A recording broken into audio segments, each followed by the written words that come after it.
नमस्कार, मैं सोनिका चौधरी। आप सभी का स्वागत है आपके अपने YouTube channel study with Sonika Chaudhary में। आज हम NCERT कक्षा 6 सामाजिक विज्ञान का अध्याय नंबर 10 का अध्ययन करेंगे। नए साम्राज्य और राज्य, और यह राजस्थान के सभी जो कंपटीशन एग्जाम है उनमें आप लोगों के लिए ये सहायक रहेगा। नए साम्राज्य और राज्य। समुद्रगुप्त की जानकारी प्रयाग इलाहाबाद में अशोक के स्तंभ पर खुदे लंबे अभिलेख से मिलती है। अब समुद्रगुप्त की जानकारी कहाँ से मिलती है? प्रयाग प्रशस्ति से।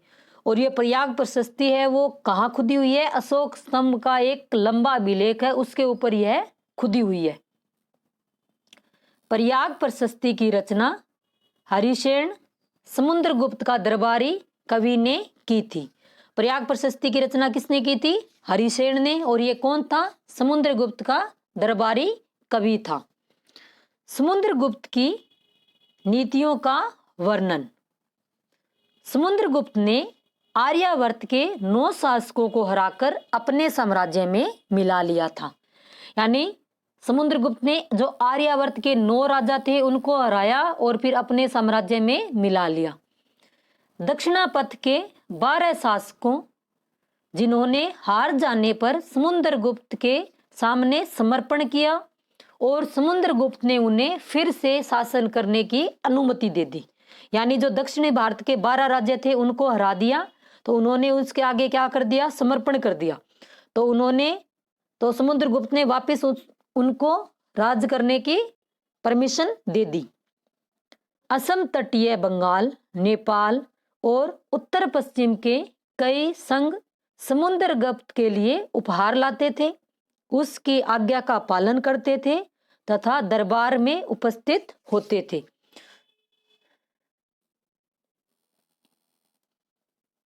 बाह्य इलाकों में कुषाण तथा शक श्रीलंका के शासक भी शामिल थे, जिन्होंने समुद्रगुप्त की अधीनता स्वीकार की थी और अपनी पुत्रियों का विवाह उसके साथ किया था।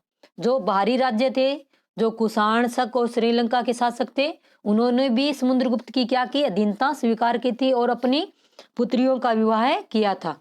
जैसे मुगलों की अधीनता आमेर के राजा भारमल ने की थी और अपनी पुत्री का विवाह अकबर के साथ किया था।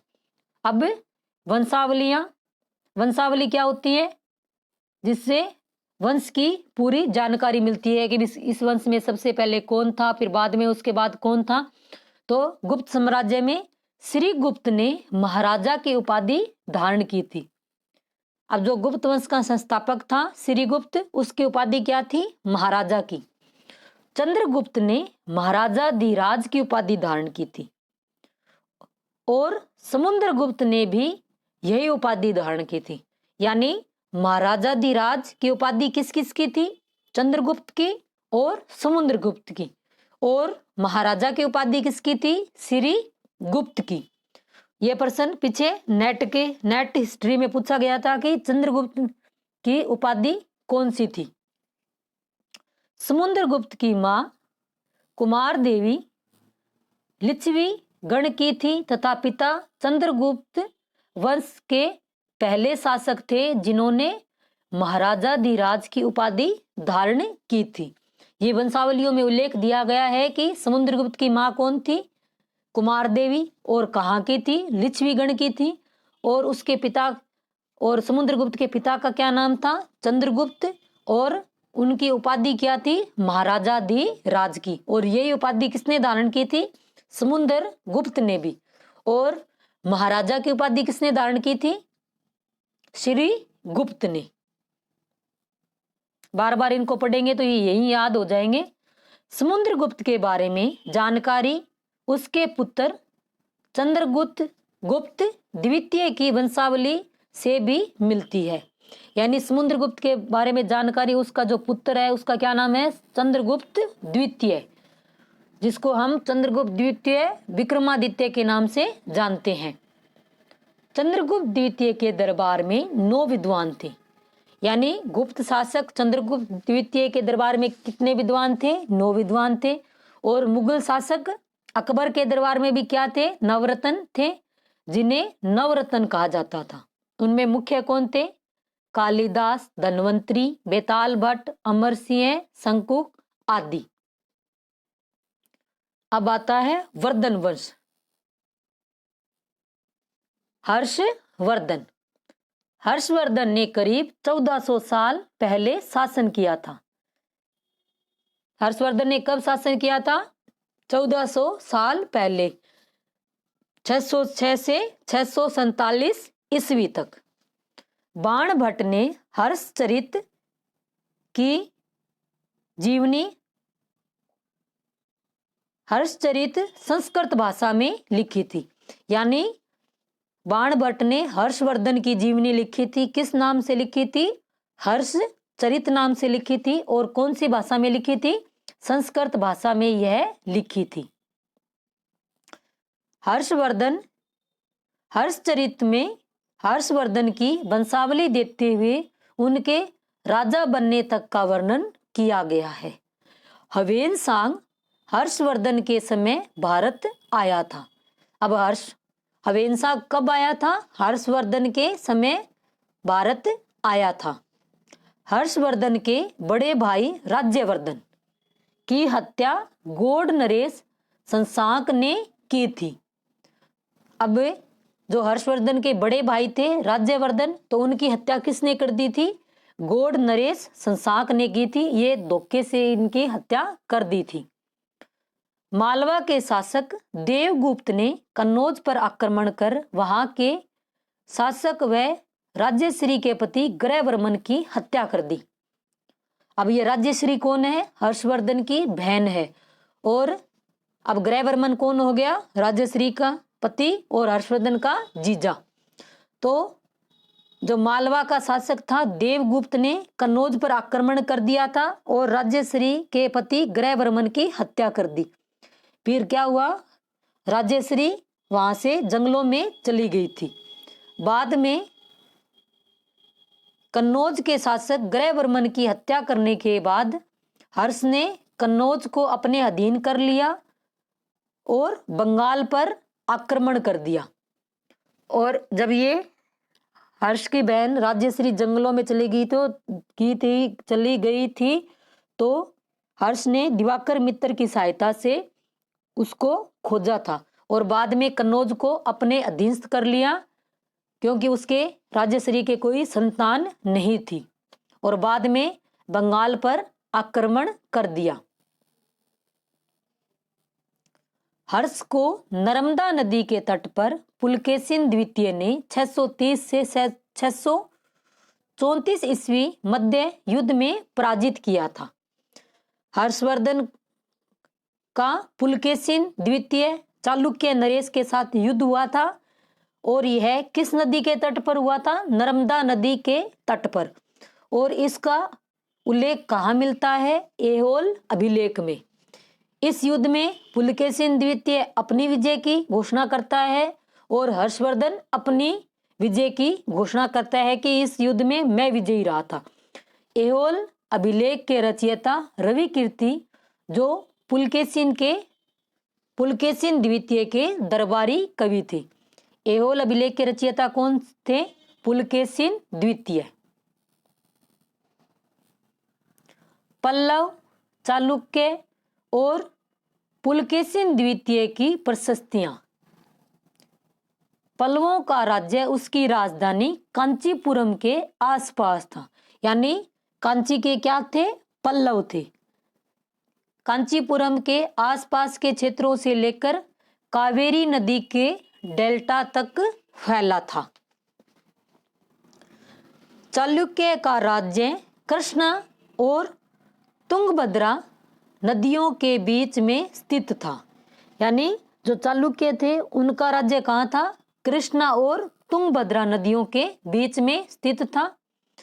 चालुक्यों की राजधानी ऐहोल थी, जो प्रमुख व्यापारिक केंद्र थी। अब चालुक्यों की राजधानी क्या थी? ऐहोल। और पल्लवों की राजधानी क्या थी? कांचीपुरम। ऐहोल के चालुक्य, कांची के पल्लव। पुलकेशिन द्वितीय प्रसिद्ध चालुक्य राजा था। उसका दरबारी कवि रवि कीर्ति था। उसने ऐहोल प्रशस्ति लिखी जिसमें चालुक्यों की 4 पीढ़ियों का वर्णन है। जो ऐहोल प्रशस्ति है उसमें चालुक्यों की कितनी पीढ़ियों का वर्णन है? 4 पीढ़ियों का वर्णन है। और उसी में हर्षवर्धन का और जो पुलकेशिन द्वितीय का युद्ध हुआ था उसका वर्णन भी उसमें शामिल है। पल्लवों और चालुक्यों का अंत। अब पल्लव और जो चालुक्य थे उनका अंत कैसे हुआ था? राष्ट्रकूट और चोलवंशों ने उनको समाप्त कर दिया था। समुद्रगुप्त की प्रयाग प्रशस्ति के लेखक हरिसेन महादंडनायक अर्थात मुख्य न्यायाधीश अधिकारी, कुमार मात्यम संधि विग्रह मंत्री भी थे। यानी जो समुद्रगुप्त की प्रयाग प्रशस्ति के लेखक कौन थे? हरिसेन थे। तो वो एकमात्र कवि नहीं थे बल्कि वो एक महादंडनायक के पद पर भी थे, न्यायाधीश अधिकारी भी थे और कुमार मात्यम और संधि विग्रह मंत्री भी थे।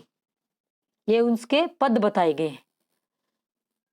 कालिदास चंद्रगुप्त द्वितीय का दरबारी कवि था। कालिदास का प्रसिद्ध नाटक अभिज्ञान शाकुंतलम दुष्यंत नामक राजा और शकुंतला नाम की युवती की प्रेम कहानी है। प्रसिद्ध नाटक कौन सा है? अभिज्ञान शाकुंतलम। किसका है? कालिदास का। चीनी यात्री फाहियान किसके समय आया था? चंद्रगुप्त द्वितीय के समय।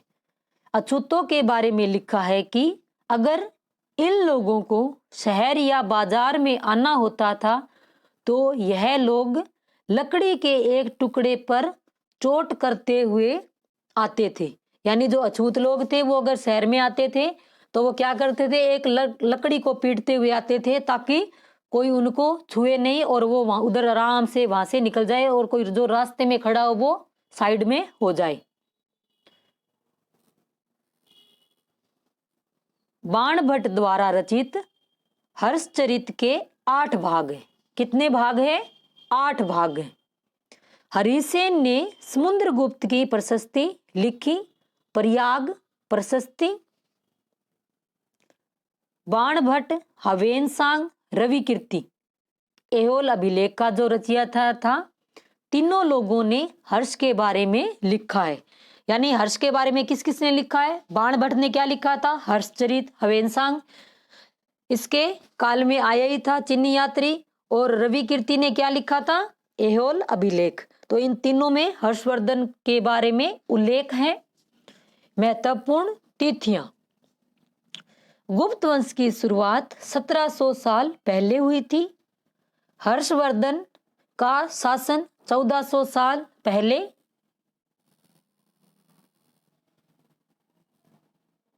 इस पाठ में इतना ही है। अब नेक्स्ट अध्याय 11 इमारतें, चित्र तथा किताबें। इमारतें, चित्र तथा किताबें।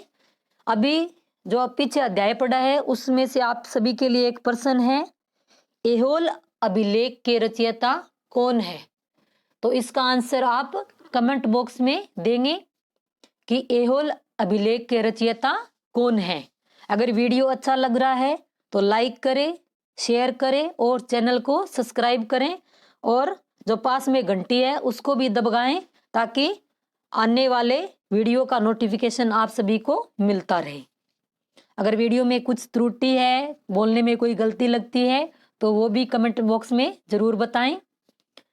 हड़प्पावासी कुशल शिल्पी थे और उन्हें तांबे के धातुकर्म क्या होता है? धातु शोधन की जानकारी थी।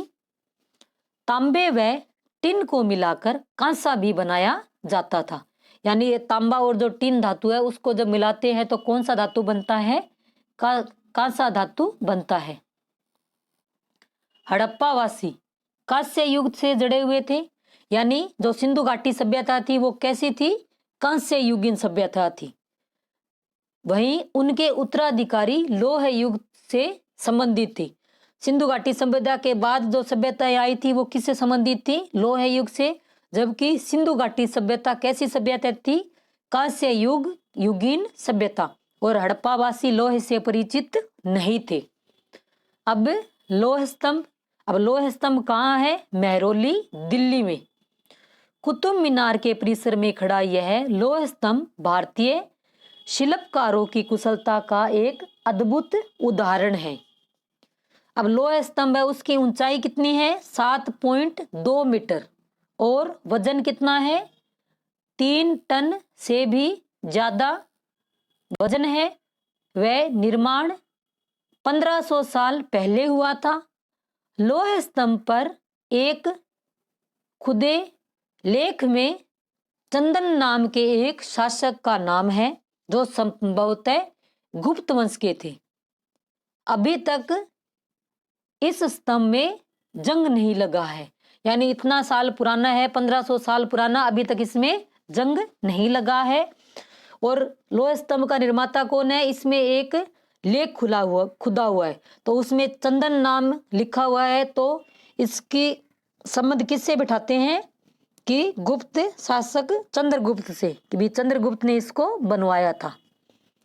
ईंटों और पत्थरों की इमारतें।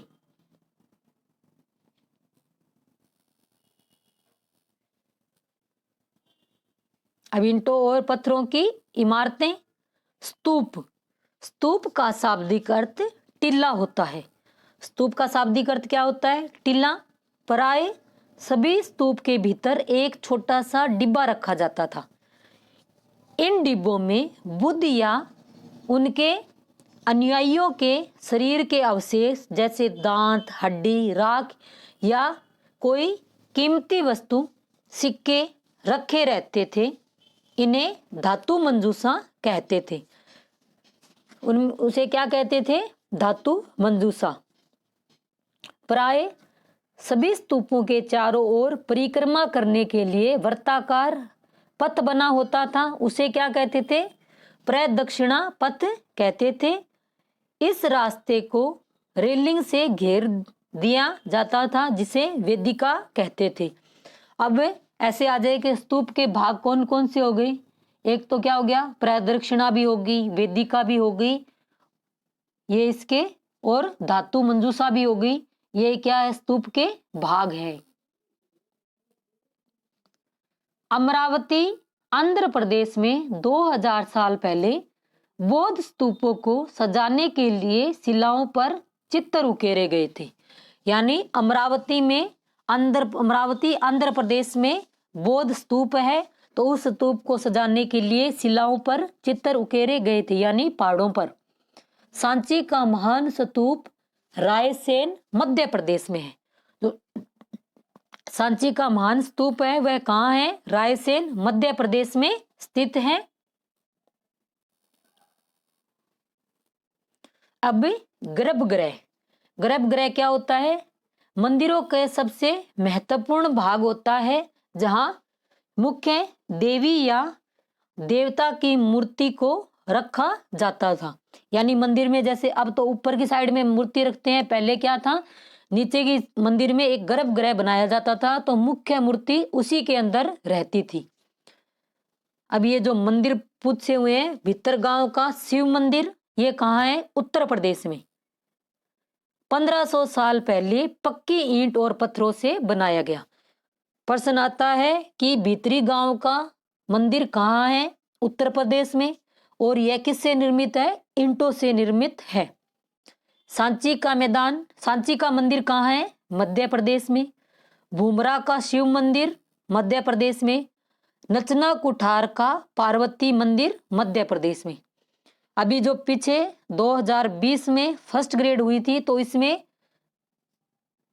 जीके के पेपर में ये प्रश्न आया था। ये चारों मंदिर दे रखे थे, भीतरी गांव का मंदिर, सांची का मंदिर, भूमरा का मंदिर और नचना कुठार का मंदिर, कि कौन सा मंदिर एमपी मध्य प्रदेश में स्थित नहीं है। तो कौन सा मंदिर स्थित नहीं था? भीतरगांव का शिव मंदिर। ये कहाँ है? यूपी में। और बाकी सभी ये मंदिर कहाँ है? मध्य प्रदेश में स्थित है। तिगवा मंदिर मध्य प्रदेश। तिगवा मंदिर कहाँ है? मध्य प्रदेश में। देवगढ़ का दशावतार मंदिर, यह मंदिर कहाँ है? उत्तर प्रदेश में है। ये मंदिरों के आपको नाम याद रखने हैं और उनका जगह का भी नाम याद रखना है। देवगढ़ का दशावतार मंदिर कहाँ है? उत्तर प्रदेश में है। इस मंदिर में अनंत शयन विष्णु का की प्रसिद्ध मूर्ति विद्यमान है। ये देवगढ़ का जो दशावतार मंदिर है ये किसका है? भगवान विष्णु का। और कौन सी मूर्ति है? जो इनकी शयन मुद्रा में जो मूर्ति है वो इसमें स्थापित की गई है। गर्भगृह के ऊपर शिखर का होना, यानी अब जो ये मंदिर है तो इसके ऊपर आजकल ऐसे ऐसे शिखर नहीं बने होते क्या? तो शिखर निर्माण का यह पहला प्रमाण है। उत्तरी भारत के मंदिरों में शिखर निर्माण का यह पहला प्रमाण है। अब प्रश्न आता है कि उत्तरी भारत के मंदिरों में प्रथम शिखर युक्त मंदिर कौन सा है? तो कौन सा है? देवगढ़ का दशावतार मंदिर, उत्तर प्रदेश। और यह मंदिर पंचायतन शैली में बनाया गया है। कौन सी शैली में बनाया गया है? पंचायतन शैली में। ऐहोल का दुर्गा मंदिर का निर्माण 1400 साल पहले हुआ था। ऐहोल में एक दुर्गा मंदिर है तो उसका निर्माण कब हुआ था? 1400 साल पहले हुआ था। स्तूप या मंदिरों में आने जाने वाले भक्त जो उपहार अपने साथ लाते थे उनसे मंदिरों की सजावट की जाती थी। जैसे हाथी दांत का काम करने वाले श्रमिकों के संघ ने सांची मध्य प्रदेश के एक अलंकृत प्रवेश द्वार तोरण को बनाने का खर्चा दिया था। जैसे अब वर्तमान में भामाशाह होते हैं तो कोई मंदिर बनाता है, कोई स्कूल में दान देता है, तो वैसे क्या था कि जो हम उपहार लाते थे उससे मंदिरों की सजावट वगैरह और उसका काम किया जाता था। तो मध्य प्रदेश में क्या था? एक श्रमिकों का संघ था, हाथी दांत का जो काम करते थे उनका। तो उन्होंने सांची मध्य प्रदेश के एक अलंकृत प्रवेश द्वार तोरण को बनाने का खर्च दिया था। अब आप सभी के लिए इस पाठ से एक प्रश्न है कि देवगढ़ का दशावतार मंदिर कौन से राज्य में स्थित है? इसका आंसर कमेंट बॉक्स में जरूर दें। अगर वीडियो अच्छा लग रहा है तो शेयर करें, सब्सक्राइब करें और बेल आइकन को भी प्रेस करें। और अच्छा नहीं लग रहा है तो कमेंट बॉक्स में वो भी बताएं कि क्यों अच्छा नहीं लग रहा है। अजंता की गुफाएं औरंगाबाद महाराष्ट्र में 1500 साल पहले बनाई गई। जो अजंता की गुफाएं हैं वो कहाँ हैं? औरंगाबाद महाराष्ट्र में है। और कब बनाई गई थी? 1500 साल पहले बनाई गई थी। अब पुस्तकों की दुनिया, ये एक नया टॉपिक है इस चैप्टर में। 1800 साल पहले तमिल महाकाव्य शिल्पदीकारम की रचना इलांगे नामक कवि ने की थी। यानी तमिल महाकाव्य, क्या नाम है तमिल महाकाव्य का? शिल्पदीकारम। और इसकी रचना किसने की थी? इलांगे ने की थी। मणिमेखली की रचना सतनार ने की थी। मणिमेखली की रचना किसने की थी? सतनार ने। और कब की थी? 1400 साल पहले की थी। मेघदूत, ऋतुसंहार, अभिज्ञान, शाकुंतलम की रचना कालिदास ने की थी। अब पुरानी कहानियों का संकलन तथा संरक्षण।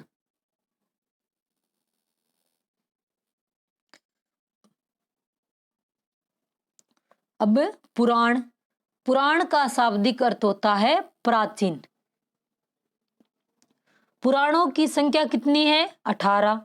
और पुराण कौन सी भाषा में लिखे गए थे? संस्कृत भाषा में लिखे गए थे।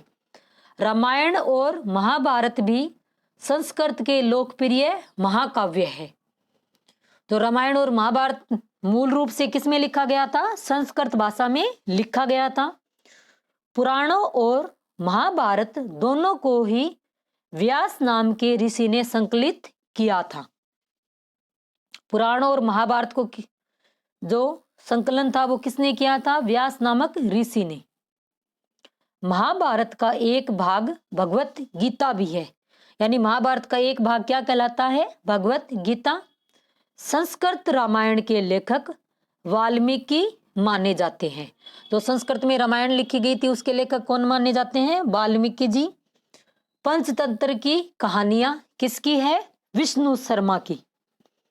जातक कथाएं, अब जातक कथाएं किससे संबंधित हैं?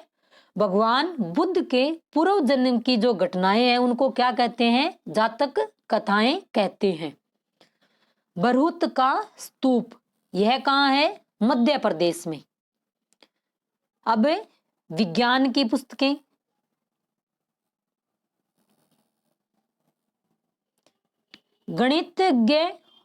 गणितज्ञ एवं खगोल शास्त्री आर्यभट्ट ने संस्कृत में आर्यभट्टियम नामक पुस्तक लिखी थी। आर्यभट्टियम पुस्तक किसकी है? आर्यभट्ट की। यह टॉपिक सेकंड ग्रेड और फर्स्ट ग्रेड जीके में भी है। वराह मीर खगोल शास्त्री थे।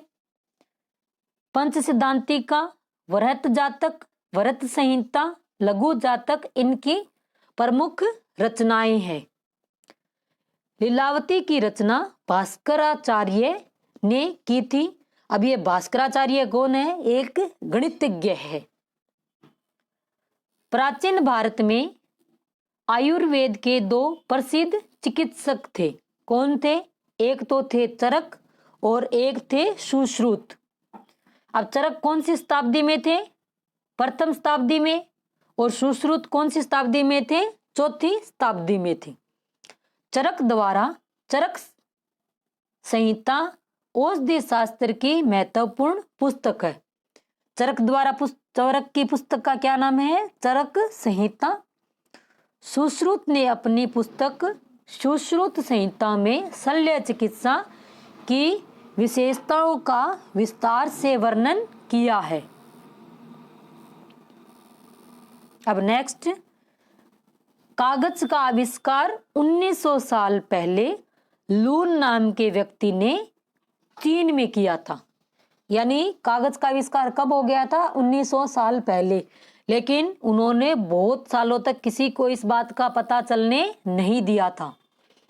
अब इस लेसन में कुछ महत्वपूर्ण तिथियां दे रखी है। स्तूप निर्माण की शुरुआत 2300 साल पहले हुई थी। यानी जो स्तूप निर्माण की कला है वो कब आई थी? 2300 साल पहले। अमरावती 2000 साल पहले। कालिदास 1600 साल पहले हुए थे, यानी चंद्रगुप्त द्वितीय के काल में।